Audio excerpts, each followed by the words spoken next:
aujourd'hui, dans mon live, j'avais envie de vous parler de la santé relationnelle. Et donc, pendant que vous me regardez, que vous soyez en temps réel ou en rediffusion, faites simplement me faire un petit coucou, de me dire d'où vous êtes, si vous êtes en rediffusion également. Et pourquoi pas, écrivez-moi comment se porte votre santé relationnelle. Et en fait, je vous dirai dans quelques instants qu'est-ce que c'est exactement cette santé relationnelle et pourquoi moi j'ai décidé de vous parler de ça aujourd'hui. Mais c'est parce que la santé relationnelle fait vraiment partie des piliers, en fait, de la santé globale. Et souvent, on va croire à tort que la santé relationnelle vient avec la santé. Donc, si je suis en santé de façon générale, si j'ai une bonne santé émotionnelle, ben en fait, mes relations vont bien aller. Alors, c'est pas faux, c'est vrai, mais en fait, plus qu'on adresse la santé relationnelle et plus qu'on apprend à se connaître, la relation à soi, dans un premier temps, et plus les relations vont aller mieux, bien sûr, mais plus ma santé va se porter mieux parce que je vais faire des meilleurs choix, je vais mieux me connaître. Donc, on a tout intérêt à mettre la santé relationnelle dans un premier plan, dans un premier temps. Alors, tout mon background en thérapeutique, mes relations aussi avec mes femmes, principalement les clientes que j'ai eues, m'ont permis de commencer à analyser ce petit jeu relationnel à soi, mais également à l'autre, hein, beaucoup au niveau du conjoint, du partenaire. Salut, Jeff. Et donc, c'est là que j'ai commencé à analyser un peu, mais qu'est-ce qui se passe? Pourquoi notre société a autant de problématiques relationnelles de couple? Et là, vraiment, c'est une théorie que je vous apporte ici. Ce n'est pas une guérison que vous pouvez espérer instantanée, mais j'ai observé quelque chose de très, très intéressant. Alors, pardon. Ce qui est arrivé, en fait, cette semaine, c'est que je suis allée voir le fameux film Barbie. Bon, alors, tranche de vie, ça m'a vraiment permis de revisiter cette conception et cette analyse que j'avais faite déjà il y a quelques années, cette prise de conscience. Hein. Ça a été, si vous n'avez pas été le voir, vraiment, il y a des belles petites nuances qui font un parallèle sur la santé relationnelle. Donc, j'ai décidé de parler de ça aujourd'hui parce que je trouve ça fort intéressant est très, très aidant au niveau des couples lorsqu'on commence à saisir le concept de polarité. Dans un premier temps, on va y aller avec de l'éducation juste pour commencer à saisir c'est quoi ce jeu des polarités et ce jeu des énergies. Le corps humain est fait d'énergie. Hein. On a un monsieur, une madame ensemble qui créent un être. Et nous, nous sommes de ces deux énergies. Donc, dans chacun d'entre nous, nous avons l'énergie féminine et masculine. Donc, il faut saisir que les deux sont en nous. Peu importe notre genre, que nous soyons genrés ou non, nous sommes issus de deux énergies, et énergie masculine et féminine. Et en fait, dans le taoïsme, tout est polarité. Donc, on a toujours deux polarités ensemble. L'homme, la femme, le yin, le yang, hein, tout ce qui est cette conceptualisation chinoise ou du yoga, hein, de l'ayurveda. On a le chaud, le froid, la lune, le soleil, le jour, la nuit. Donc, c'est un concept qui est omniprésent partout en tout et entre autres en nous. Or, ce qui se passe, c'est que on vit dans une conceptualisation plutôt judéo-chrétienne qui nous a appris que, ben, en fait, ces deux polarités-là devaient être dissociées. On s'imagine plutôt que, ben, il y a le bien et il y a le mal. Hein, on s'entend. Il y a le sacré et il y a le sacrilège. Il y a en fait le bien, le mal, la réussite, la défaite, et il y a l'homme et la femme. Et on a appris à dissocier ces deux concepts. Ça vient vraiment de notre culture et ça fait partie de notre culture. Donc, c'est vraiment ancré solidement en nous. Mais justement, dans les médecines plus holistiques, le taoïsme que j'avais mentionné, ben en fait, c'est au contraire, tout est complémentaire. Oui, Tu veux dire quelque chose, toi? Voilà, c'est mon masculin sacré qui chante derrière.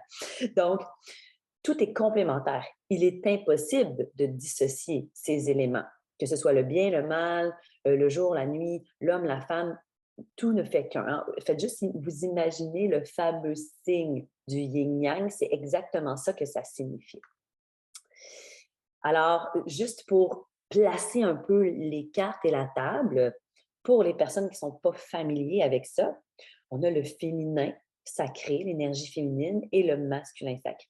Donc, lorsqu'on parle de féminin, on est dans le yin, justement, le froid, la lune, la douceur, l'intuition, la créativité, la patience, la confiance. Et là, je suis certaine, même s'il y a des hommes à l'écoute, que vous reconnaissez certains traits peut-être qui vous parlent. De l'autre côté, on a le masculin, qui est le yang, qui est vraiment la chaleur, l'action, le soleil, l'audace, la persévérance, la force, la rapidité, la combativité. Donc, ce sont tous des traits d'éléments qui appartiennent au masculin sacré. Et encore là, je suis sûre que s'il y a des dames qui m'écoutent, ce que je viens de nommer, il y a des choses qui vous parlent, qui font comme, ah ouais, c'est moi ça. C'est normal, on a tout ça en nous. Donc, cette conceptualisation dissociée judéo-chrétienne qu'on nous a appris nous amène en fait à, à avoir fait une coupure entre les deux et donc une coupure entre hommes et femmes. Et ça l'a amené tout ce côté justement patriarcal, tout ce contrôle qu'on a vécu. Et parallèlement à ça, énormément de conflits, n'est-ce pas? Et ça l'a amené au fameux féminisme. Et là, encore là, je le mentionne souvent, vous pouvez m'écrire d'accord, pas d'accord. Moi, je suis là justement pour ouvrir les discussions, éveiller les consciences et éduquer au mieux de mes capacités.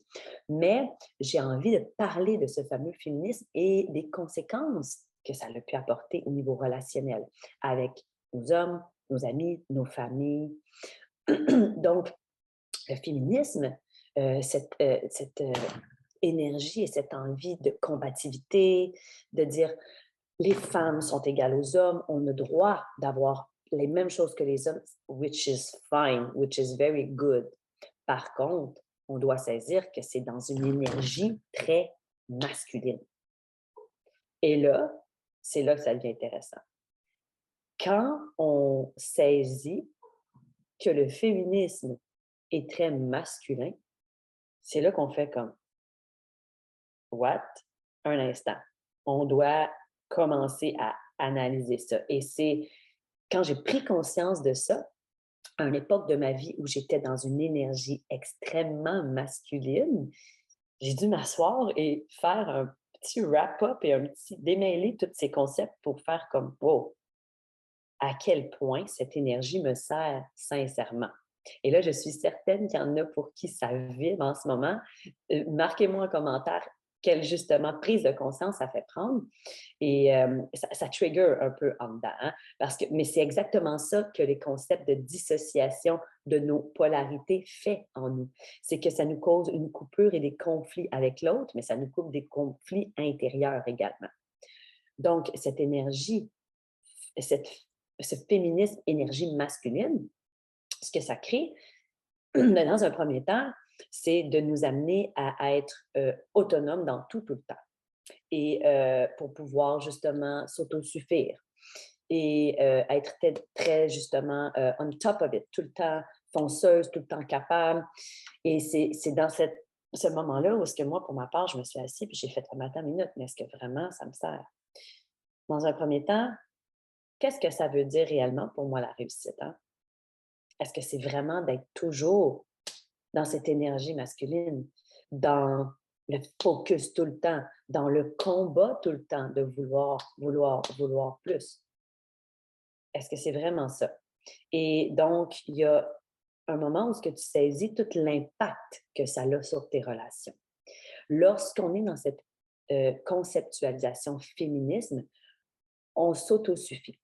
On se bloque de toute aide extérieure parce qu'on est capable de s'autogérer, on est capable de s'autosuffire, on est capable de tout faire. Je ne dis pas que c'est faux, En fait, oui, c'est faux, mais je veux dire, c'est vrai qu'on est capable de faire énormément de choses. On n'a pas besoin d'aide. Et ça cause de grands conflits relationnels parce qu'on se convainc qu'on a besoin de personne. Et la majorité de mes clientes sont ce type de femmes. Ces femmes qui, en fait, ont énormément de drive, possèdent des entreprises, travailleurs autonomes, euh, euh, gèrent plusieurs plans, dont la famille. Et donc, bien souvent, les troubles relationnels embarquent parce que on ne laisse aucun espace aux autres, même au niveau des parents, au niveau des amis, parce qu'on est capable de tout faire. On se convainc qu'on est capable de tout faire.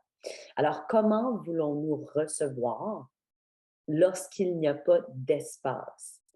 On ne se donne pas le droit de recevoir. Et on peut même pas, les gens peuvent même pas se permettre de nous offrir parce qu'on est tellement dans ce bouclier d'énergie masculine de protection que ça fait peur. Et c'est vraiment un grand processus à saisir de relâcher les armes pour pouvoir permettre une légère brèche et laisser entrer quelqu'un. Il faut se mettre, je parle à mes dames présentement, il faut se mettre dans le point de vue contraire. Si j'étais un homme et que je veux justement prendre soin d'une femme, mais qu'en la regardant, clairement, elle n'a pas besoin. Elle se gère complètement seule. C'est ce jeu-là qu'il faut saisir pour commencer à faire comme moi. Mais attends, moi, je veux une belle relation, je veux un bon conjoint qui prend soin de moi, qui s'occupe de moi, qui m'aide sur plusieurs plans. Mais il faut pouvoir ouvrir cette porte pour pouvoir laisser l'autre entrer. Et je ne parle pas juste du conjoint ou du partenaire, peu importe, justement, conjoint féminine ou masculine. Je parle aussi de la famille. Moi, dans une époque de ma vie, justement, même au niveau des parents, c'était très difficile les relations parce que j'étais tellement autosuffisante que je n'avais besoin de personne. Et parallèlement à ça, ben, ça m'arrivait de me plaindre de ne pas avoir assez d'aide. Donc, c'est un concept très étrange. Donc, quand on saisit ce principe, c'est un long processus de commencer à baisser les armes et à retourner deep en dedans pour pouvoir justement accepter d'être dans une énergie plus féminine, une énergie plus douce. Et lorsqu'on parle de douceur, on ne parle pas de douceur parce qu'on est faible. On parle au contraire de puissance. Et c'est ça qui commence à être intéressant. Plus on retourne dans notre féminin et plus on accepte la confiance, plus on se rapproche de l'intuition et plus on travaille notre pleine puissance et notre ouverture à l'autre. Et pour un partenaire, par exemple, ou pour quelqu'un qui veut offrir, c'est très, très, très sécurisant et attirant. Et c'est là que le beau jeu des polarités qui connectent et non qui se dissocient commence à être extrêmement intéressant. Donc, je comprends le concept derrière l'égalité, évidemment, mais l'égalité passe avant tout par l'égalité intérieure et l'équilibre. Et plus on travaille notre équilibre intérieur entre ces deux énergies, plus on devient équilibré et égal à l'autre, en fait. Et ça donne beaucoup d'espace également à messieurs de justement retrouver leur équilibre intérieur parce que ça a créé un effet contraire au niveau des relations. Les femmes, on a comme pris la place que les hommes avaient avant et ça a déséquilibré le tout et maintenant, c'est les hommes au niveau de leur équilibre qui sont perdus. Ils ne peuvent pas être trop masculins ni trop doux, parce que sinon, on trouve ça trop doux, trop plate. Puis s'ils sont trop masculins, ben, c'est dangereux. Donc, vous voyez un peu la game que ça a créé, justement, de déséquilibre et de dissonance intérieure. Donc, plus je retourne dans cette douceur intérieure et cette ouverture, et plus, justement, je m'ouvre à l'autre et je permets à l'autre d'offrir et de recevoir. Je pense que c'est quelque chose qui se travaille de plus en plus, qui se parlent de plus en plus, hein, les énergies masculines et féminines qui sont dans la même personne. Je pense par contre que nous, surtout les tranches d'âge 30, 40, 50, qui ont connu vraiment le féminisme, c'est un long processus. C'est un long processus à essayer d'enlever des couches pour honorer notre féminité et accepter ses vulnérabilités. Mais ça se fait très, très bien. Ça se fait très, très bien et ça commence dans un premier temps par cesser le combat. Et ça aussi, c'est un processus que j'ai dû faire pour ma part. Prenez un temps pour observer comment vous fonctionnez dans une journée et quelle énergie vous habite principalement. Et j'en suis certaine que la majorité d'entre vous vont vont remarquer le combat. C'est comme si on était constamment en train de combattre une guerre. Et c'est très, très drôle, je vous le dis. Moi, quand j'ai pris conscience de ça, tout est un combat. Tout est donc, il faut gagner tous ces combats, que ce soit là, une discussion, que ce soit mettre à terme un projet, que ce soit faire le souper. Juste déjà de prendre conscience de ça et d'en rire, déjà, c'est un début, et de saisir qu'il n'y a rien à combattre. Il n'y a rien à combattre. Il faut juste commencer à adoucir un tout petit peu le processus intérieur et d'accepter et de comprendre que ça ne nous sert pas du tout. Et faites juste vous imaginer, fermez vos yeux un instant, puis quelle image que ça donne, mettons une femme combative, qui a de la drive, qui est forte, qui a de la fougue. Moi, je m'imagine littéralement en armure avec une épée et un bouclier. Mais imaginez la personne qui nous regarde. C'est pas très attirant. Au contraire, ça fait peur. Et c'est ce qu'on constate souvent au niveau relationnel, ou ce qui va nous revenir, pattern relationnel, que les hommes vont nous dire un peu, j'ai peur, t'as l'air tellement forte, tu paies ta maison seule, tu fais tes trucs seule. Ça laisse pas beaucoup de place à l'homme à se sentir homme et aidant, enrobant, euh, lui laisser justement son énergie de combativité, de force, nous enrober, au contraire. Et donc, quand cette douceur intérieure commence à s'installer, c'est là qu'on commence à voir des relâchements et des relations revenir à nous et aussi un apaisement. Vous allez observer un apaisement, juste de prendre conscience justement de ce combat qui finalement n'existe pas. Il n'y a pas de combat à avoir, au contraire. Il n'y a pas de bataille entre hommes-femmes, entre énergie masculine, féminine, entre le bien et le mal. On est tous là. Il faut cohabiter ensemble, il faut s'unir ensemble. Et oui, seul, on va plus vite, mais ensemble, on va vraiment plus loin. Et ça, j'y crois. Et c'est une phrase typique, kitsch, vraiment, je comprends, mais c'est vrai. Quand on apprend à surfer ensemble, et là, quand je parle ensemble, je parle pas juste des êtres, je parle ensemble, dans notre ensemble, plus notre croissance personnelle, notre évolution est vitesse grand V. Et la santé relationnelle devient vraiment optimale parce qu'on apprend à se connaître sincèrement dedans.